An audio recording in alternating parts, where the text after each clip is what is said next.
Bueno, bienvenidos a la primera entrevista del canal del Diario de la Cancha. Hoy con nuestro querido Sergio Gorsi. ¿Cómo estás? Muchísimas gracias. No, por favor. Bueno, te voy a explicar un poquito antes ya de arrancar a hacerte las preguntas. Las temáticas ya son dos temáticas, una más adaptada a lo que fue lo que es tu vida personal y un poco más de tus inicios en el periodismo, y ya otra focalizada más en el periodismo de tu labor. Lo que sea, dale. Bueno, primero, las primeras preguntas son, bueno, ¿podrías contar un poco a la gente de tus inicios y un poco de cómo te interesaste en el periodismo? Bueno, dicen que a veces lo que se dedica al periodismo deportivo lo hace porque juega mal al fútbol, digamos. Pero si bien es cierto que yo jugaba mal, yo no recuerdo, porque empecé muy chico, yo qué sé, tenía 14, 15 años y fui descubriendo que era lo que a mí me apasionaba y tuve con 15 años mis primeras experiencias de estar vinculado a un equipo periodístico, y entonces yo no recuerdo que haya sido por frustración, al contrario, como que yo quería parecerme a los periodistas famosos de aquella época y trabajar con ellos, o trabajar como ellos algún día. Entonces mis inicios fueron esos, a mí me gustaba leer mucho, escuchar todos los programas que había en las radios, ver todo lo que había en televisión. Me acuerdo que yo tenía una planilla desde las 0 horas hasta las 24, y yo sabía, en aquel momento no había FMs, era solo AMs, y había 25 AMs. Y yo tenía, de las 25 AM, algunas tenían, otras no, pero yo sabía qué hora cada programa, cómo se llamaba. Yo tenía una planilla y no era tan fácil grabar como ahora, entonces hacía lo posible dentro de que yo iba a la escuela, al liceo, de escuchar los programas que más me interesaban o que coincidían con los horarios que yo tenía tiempo para escuchar. Claro, un poco más como hacen los chicos ahora, que se ponen los videos y empiezan a escuchar a la gente que le interesa. Claro, pero ahora puedes ver cosas grabadas. En aquel momento eran vivos. Entonces, en directo y escucharlo en el momento. Y claro, si yo iba al liceo desde las 8 de la mañana hasta las 3 y pico de la tarde, había un montón de cosas que me perdía. Pero por lo general siempre el periodismo deportivo, en aquellas épocas no existía tanto esto que hay, 24 horas de televisión o de radio. Entonces, por lo general, el grueso de los programas era más bien de tardecita, de noche y hasta de madrugada. Y ahí podía escuchar. Bueno, y podrías contar un poco de tus inicios en la formación, ya contaste, de cómo te interesaste, de cómo empezó, y de tu formación, ¿podrías contar un poquito?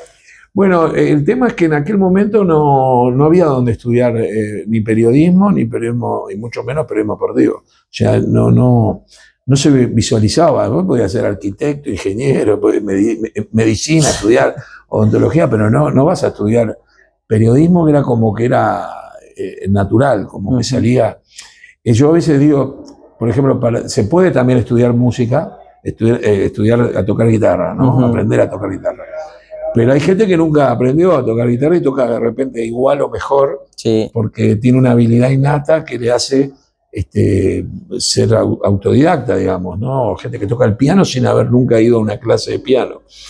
Creo que el periodismo, en mi caso, o el estar en los medios, o el hacer cosas que pudiesen tener algún interés para un equipo periodístico y para que me pudiesen tener en su equipo, tenía que ver más con mi olfato. Por eso, para mí es muy importante ver todo. Porque yo viendo todo, escuchando, mis verdaderos maestros eran los que yo veía. Los que vos escuchabas en las radios. Exactamente, también escuchaba o miraba en televisión o leía en los diarios. En aquel momento los diarios eran muy importantes, y revistas eran muy importantes. Entonces, yo aprendía de ellos, de lo que ellos hacían. Nadie se paró enfrente mío a explicarme algo.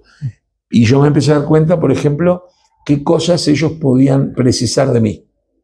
Porque si no tenía gracia. Si por ejemplo, si vos conocés a los relatores de televisión, sí, entonces vos decís, yo quiero ser relator de televisión, pero están ellos que son jóvenes todavía, que tienen muchos años por delante, capaz que me toca cuando. Entonces decís, pero lo que les está faltando es esto otro. Yo voy a hacer otro trabajo, que de repente puede ser lo que haces vos, no solo relatar, sino de hacer notas diferentes, ese tipo de cosas. Yo estuve viendo tus programas, yo sé que relator tiene, comentarista tiene, pero lo que les falta a ustedes es este tipo de notas, y te sentís capacitado. Un poco por ese lado fue.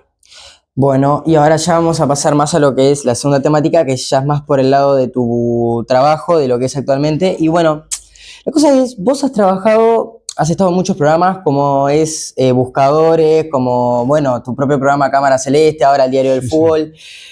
Y vos podrías contarle a la gente, bueno, ¿cómo es la experiencia de seguir a la selección de cerca con tu, bueno, con Cámara La Celeste? cámara. Bueno, tuve la fortuna de agarrar los últimos años de cierta libertad para trabajar con cualquier equipo, con un club también hoy en día no es fácil. Entonces, fue muy divertido, muy apasionante. A mí me pasaba mucho que yo cuando, por ejemplo, viste, hoy creo que son códigos QR, pero antes teníamos un carnet físico de prensa. No, también sí, actualmente siguen estando, Todavía. además del código QR, también te seguís Sí, acreditando con el carnet viste que, físico. o alguna acreditación por Sí, parte de sí, otro. sí. Y viste que a veces dice a qué tenés derecho, lo que tiene el número y todo.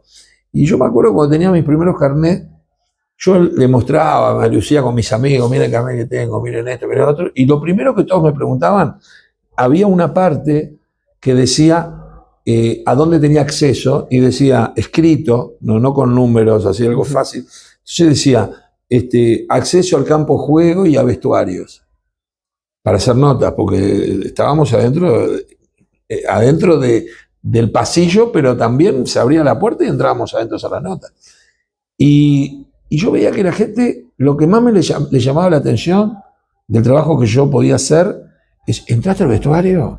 Y estuviste con los... ¿Entendés? Es decir, como que había una necesidad en el público de ver otra cosa. El partido lo veíamos todos. Y bueno, Entonces, sí, había esa necesidad de ver, bueno, cómo es la interna dentro del vestuario. Exacto, o en un charter, Claro. o en un ómnibus. Y en aquella época, sobre todo, te dejaban más subir al ómnibus, Hacer las notas. seguro, los charters compartíamos. De repente en un avión me tocaba con un jugador al lado. Y como ponerle Suárez Cavani, te puede haber tocado. Me ha tocado de todo, con Forlán he estado al lado de él. Es decir, después con el tiempo, a partir del Mundial de Sudáfrica empezó a cambiar. Después de Sudáfrica, ya en el Mundial de Brasil fue más complejo. En el 14 y en el 18 en Rusia. Y bueno, por hablar de los mundiales. Pero entonces yo ahí va buscando cosas que precisan que no hay. Yo era el único prácticamente que viajaba en la fecha FIFA. O sea, ibas a todos lados a cubrir la selección. Por eso el famoso dicho, donde vaya la selección, allá voy. Ahí va, no importa dónde juguemos, a la Celeste hacia dónde va. Sí. Pero ¿qué pasa? Porque ¿qué pasa? A los mundiales y a las Copas América iban todos. Sí. A los partidos eliminatorios también. Pero ¿a los amistosos? A los amistosos. Uruguay jugaba con Estonia, jugaba con Rumania, jugaba con Rusia en amistosos. Uzbekistán, sí, países raros, de todo. China, la China. No iba nadie, iba yo. Y el estar solo a veces te permite volver a la vieja historia de que estás más cerca. Porque si hay uno solo, se distienden y no hay tanto...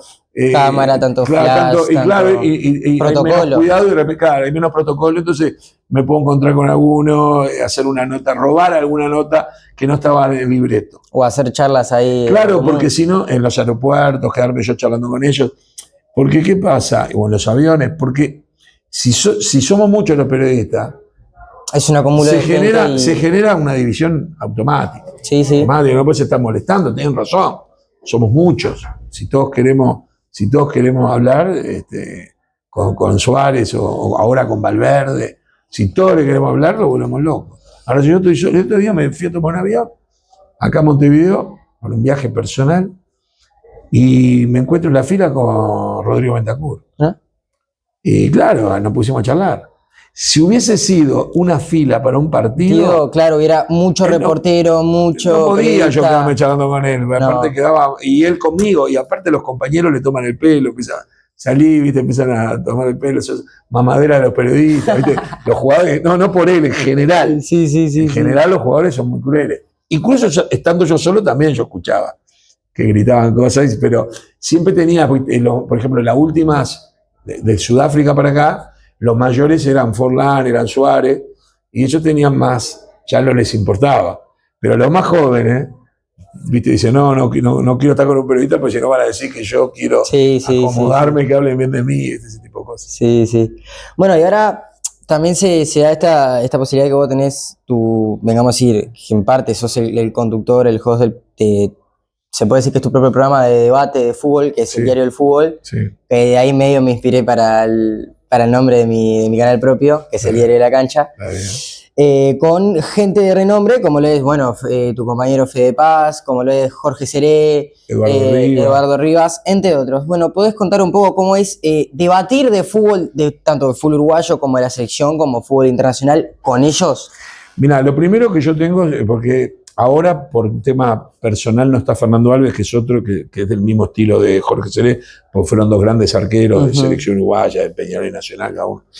Pero lo primero, yo soy muy respetuoso, aunque a veces parece que no, porque le discuto y los peleo, pero soy muy respetuoso del que jugó. O invito a directores técnicos al programa, que por lo general fueron los jugadores antes. Y claro, a mí me da vergüenza. Yo no voy a discutir con Jorge Seré cómo se ataja un penal cuando le atajó 4 penales en una final del mundo. O Alves, qué se siente cuando salís campeón de América, cuando él jugó. No puede ser. Jugó muchas finales, jugó mundiales. Entonces, viste, hay cosas que no, viste, yo escucho y yo les puedo discutir algunas cosas. Después con los colegas periodistas míos también puedo debatir algunas cosas que tienen que ver con la información. De repente yo tengo un dato que ellos no tienen, o al revés. Pero después cada uno tiene su lado, su momento. Y si viene uno con un dato, con una información, yo tengo que creer que la tiene chequeada y no se la voy a discutir. Podré decir no me gusta, me van a decir Peñarol va a comprar tal jugador, Nacional va a vender a tal jugador. Yo puedo decir qué error, qué bien, qué mal, pero no el error de él porque él investigó. Él la tiene chequeada. Pero, claro, pero la verdad es que el debate, a mí lo que más me importa es que haya distintas miradas. Me aburre si están todos de acuerdo. Si yo digo me gusta Bielsa y están todos de acuerdo, entonces digo no me gusta. Y si digo no me gusta Bielsa y nadie le gusta, me vienen ganas de defenderlo un poco. Entonces es como que también para darle un poquito de show a la cosa, para un poquito de gracia y de chiste. Porque además, pero además es verdad, nada es blanco o negro.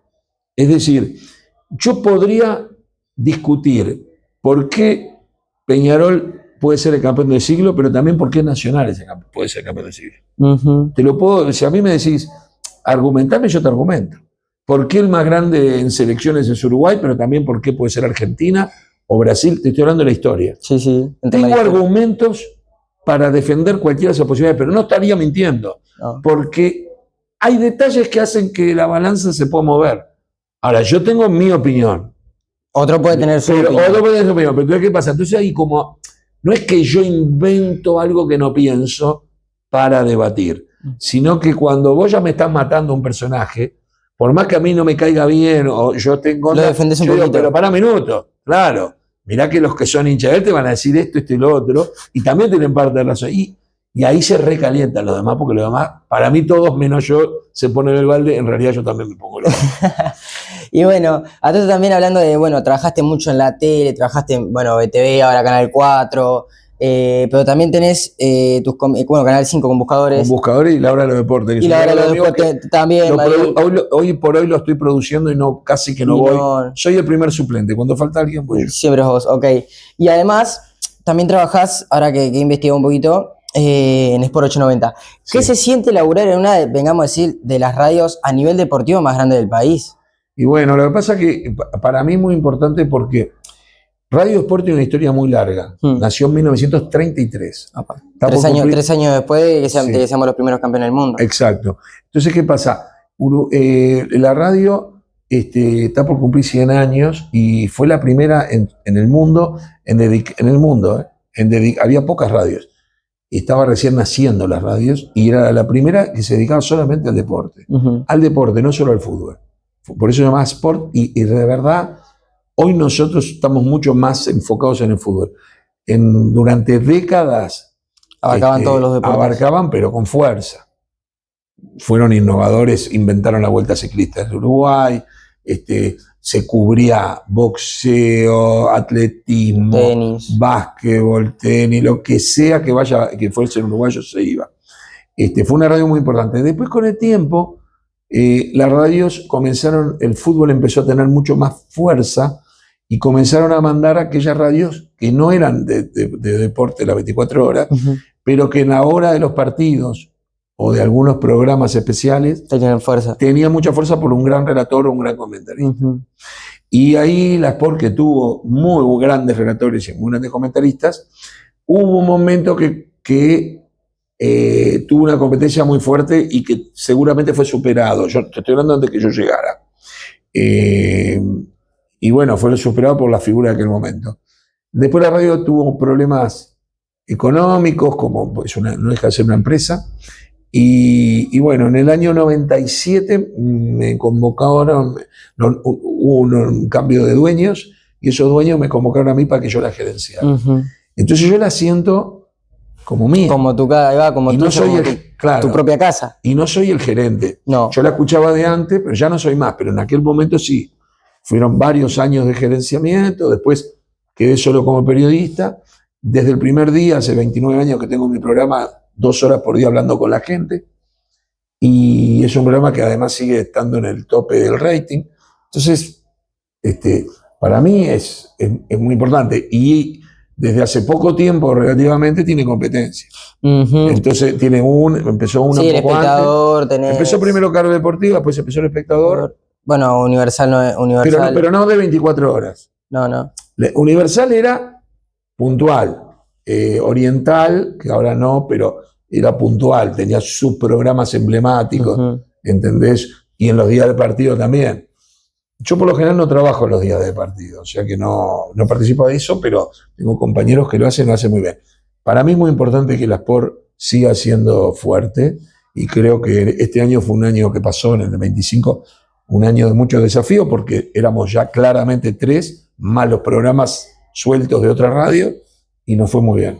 Bueno, a ver un poco más, vamos a lo que la gente, un poco más, ya terminando lo que es la entrevista en sí, un poco más a lo que la gente quisiera escuchar es ponerle tu opinión, no sé, de lo que venga a ser este año mundialista de la selección, o un poco de lo que fue el mercado de pases de los dos grandes. Bueno, hasta ahora parece que Nacional está un poco mejor que Peñarol, pero no se sabe, porque no se sabe cómo juegan todavía, porque todavía ha habido pocos partidos. Y venimos, yo te puedo decir de lo que he visto de Nacional y un poco Peñarol.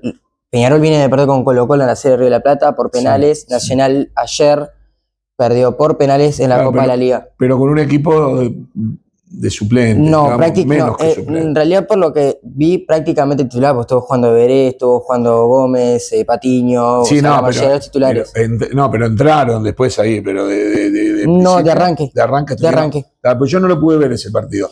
Pero lo que te quiero decir es que el tema de Peñarol y Nacional tiene un equipo ya armado el año pasado. Entonces yo creo que con algunos retoques debería funcionar. Y en cambio Peñarol está como en una etapa de recambio, claro. Porque ahora se vienen las elecciones del equipo Carbonero. Sí, bueno, pero eso es a fin de año. Decir de elecciones. Sí, las elecciones de... Sí, pero eso es a fin de año. Pero vamos a ver qué pasa. Pero igual, a nivel de clubes, es un tema. A nivel de selección, la gente está un poco desanimada creyendo que Uruguay, que es verdad, jugó mal los últimos partidos, pero yo creo que no es tan claro. Estoy aburrido de ver mundiales en donde los que juegan bárbaro antes llegan al mundial y patinan un par de partidos, porque hay que estar bien ese mes, y yo confío que podamos estar bien ese mes, porque jugadores hay jugadores. Falta un poco arriba, pero hay jugadores. ¿Decís que Bentancur llega con la lesión reciente? Y parece que sí, va a llegar 2 meses antes, pronto para empezar a entrenar. Yo pienso que va a llegar. Lo ideal hubiese sido que no se hubiese lesionado. Pero va a llegar. Que siga teniendo ritmo. Claro, pero tenemos a De Rascaeta, tenemos a Valverde. De la Cruz. De la Cruz, que hay que ver cómo está también de la físicamente, Ugarte. Yo hubiese traído, ya veo que no lo van a traer, a Torreira. Yo hubiese traído a Muslera, yo hubiese traído a Canovio. ¿Sabes lo que me dice siempre Alves y Seré? Me dicen, mira, vos no hubiese traído a nadie porque vos nunca ibas a dirigir a nadie. Entonces no puedo hablar, no me dejan hablar. Pero creo no hay que descartar nada. No la veo tan... Mismo la gente dice, no, estamos en el grupo de España, vamos a salir segundo y nos toca Argentina que va a salir primero. Uno nunca sabe nada, el fútbol puede pasar, pero, es todo nada. pero puede pasar porque yo no sé si España gana el grupo, porque no está tan apurado. Es decir, y Argentina tampoco sé si lo gana. Porque capaz que empató un partido, te distrajiste, porque no son partidos a muerte, porque hay algo que juega en contra de los favoritos en este mundial. La presión. Que es fácil, claro, que es fácil pasar la segunda ronda. No la presión. La presión empieza en el cuarto partido. Los primeros 3 partidos, Argentina sabe que va a clasificar, España también, porque van los 2 mejores y 8 mejores terceros de 12. Entonces, no juegan con el cuchillo entre los dientes. Ahí podés perder o empatar un partido. Argentina en el mundial pasado perdió con Arabia Saudita el primer partido. Y no era tan fácil como este. Este mundial es más fácil. En ese sentido, pues son 48 países. Entonces, lo que creemos que vamos a salir segundos y jugar contra Argentina salió primero. No sé si vamos a jugar con Argentina. No sé si el cuarto partido con Argentina. Ya sea porque Argentina no salió primero o porque se distrajo España y salimos primero nosotros. Pero puede pasar con una facilidad mucho mayor de la que crean. Con mucho mayor. Yo estuve en el 2014 en Brasil. El grupo era Uruguay, Costa Rica, Inglaterra e Italia. ¿Quién quedó afuera? Inglaterra e Italia. ¿Quién salió campeón del grupo? Costa Rica. Y si hubiesen hecho las cuentas de que esto es Inglaterra, Italia, o Italia, Inglaterra, y Uruguay y Costa Rica se van para su casa, y esas cosas, todo mentira. Nadie sabe. Nadie sabe. Bueno, hablando de esto, ya cómo ves al rendimiento de las otras selecciones de Conmebol. Argentina... O sea, es clara candidata. Sí, pero tampoco me parece una máquina. Colombia. Colombia ha mejorado mucho. Y Brasil, espera que arranque. Por eso mismo, viene de un nivel muy bajo, pero tenés un técnico de renombre como Ancelotti, entonces esperá que llegue el... Y tiene jugadorazo. No te podés traer. Brasil, Colombia, la verdad que Colombia, si nosotros no empezamos a prestar mucha atención, en juveniles nos fue mal en los últimos 2 años, si no empezamos a prestar mucha atención, Colombia nos va a pasar arriba. Y es que yo te puedo decir mi opinión más, no como periodista, sino más como... Ecuador también es. Bueno, Ecuador sí también tiene tocado con Caicedo y entre Ecuador otros. ha subido también, entonces no te puedes distraer. Pero yo te voy a dar mi opinión más como hincha, que para mí tendrían que... Uruguay, más te lo voy a decir más concretamente a la selección, tendría que traer, no sé, gente joven que ha participado, bueno, del Mundial Sub-20. Fabricio Díaz está esperando la oportunidad de la selección y Qatar lo quiere patriar para llevarlo a la selección. No sé, te puedo decir, Mateo Anthony, que bueno, tiene un buen nivel en la Alianza. El que ha estado más cerca es Luciano Rodríguez, pero tampoco es que Bielsa le dé mucha continuidad. No, y para mí, viendo el Mundial, yo pensé que Maturro, los zagueros, Boselli y Facundo González, pero tampoco puedo decir que ahora son estrellas del mundo todavía. No. Son jóvenes todavía. Son jóvenes, tienen carrera por delante, pero también digamos que están en un buen nivel. Alan en el Levante está en un buen nivel, en el Genoa estuvo en un buen nivel. Ahora, no sé si, creo que fue Boselli que se fue al Getafe, Borbas y no me acuerdo quién más, que se fueron al Oviedo. Sí, a mí, por ejemplo... Petit que está ahora en el Granada. Está Álvaro Rodríguez también, que en el Sudamericano había andado muy bien, que se perdió el Mundial porque no lo quiso prestar. No, el Real. Pero, sí, pero yo no sé si muchos jugadores. Igual yo en un plantel de 26 hubiese tenido siempre 3 o 4 para que vayan creciendo. Tal vez ninguno llegaba. El más cercano, porque por las ausencias nuestras, el puesto que tenía más problemas era adelante. Entonces Luciano Rodríguez podía haber jugado. Y siguiendo hablando de la selección, un poquito de opinarme del tema caso Araujo. ¿De Ronald? Sí. Y es un tema. Evidentemente él sintió que necesitaba parar, pero es flor de jugador. Es flor de jugador y aparte con características de capitán. Característica de líder. Sí, yo creo que ahora ya se hizo ese descanso. A veces no nos damos cuenta. Ese retiro espiritual que necesita alguno. Y sí, lo que pasa es que los jugadores no son máquinas. Y a veces, y nosotros creemos que como ganan bien, tienen Toda la vida resuelta. Y no, Y no es así. los problemas son otros y la problemática es otra. Y a veces un problema es tener la vida resuelta desde el punto de vista económico. Porque cuando vos tenés la vida resuelta económicamente, llegás a la conclusión que en definitiva no era ese el tema de la El vida. tema era lo humano y lo mental. Hay otras cosas. Y bueno, vaya a saber uno, hay un respeto ahí, pero le tengo mucha fe. Yo tengo fe que sea como una buena anécdota, que digamos, qué mundial que jugó Ronald y todo arrancó en ese viaje que hizo. Es decir, puede ser de esas cosas. Porque se Puede ser notaba que esas necesitaba eso. Bueno, ya para ir cerrando esto, como último, un consejo o algo que le pueda decir a los jóvenes periodistas como yo. A los jóvenes periodistas que miren todo, que lean todo, que estudien, que estén preparados, porque la oportunidad llega, las más importantes, vos haces cosas, pero puede ser que hagas cosas más, vos hoy haces cosas que dependen más de vos, pero de repente un día alguien más mira para los costados y dice, precisamos alguien para tal, y te miran a vos y dicen, ¿te animás? Y para animarte tenés que estar preparado. Te digo porque a mí me pasó cuando yo tenía tu edad y no estaba preparado, porque no había cursos, no había talleres de periodismo, no había nada. Y yo pensé que podía, y cuando llegó el momento me pusieron el micrófono y yo que creía que hablaba bárbaro, no me salía la voz, ¿viste? ¿Y sabés por qué me pusieron? Yo tenía 17, 18 años y el otro que también llamaron tenía 14. Entonces, dentro de la voz, la mía parecía de más grande. Pero no, hay que estar preparado porque así después quedás. Bueno, muchísimas gracias, Sergio, por la entrevista, por el tiempo que te tomaste en recibirme acá en el canal.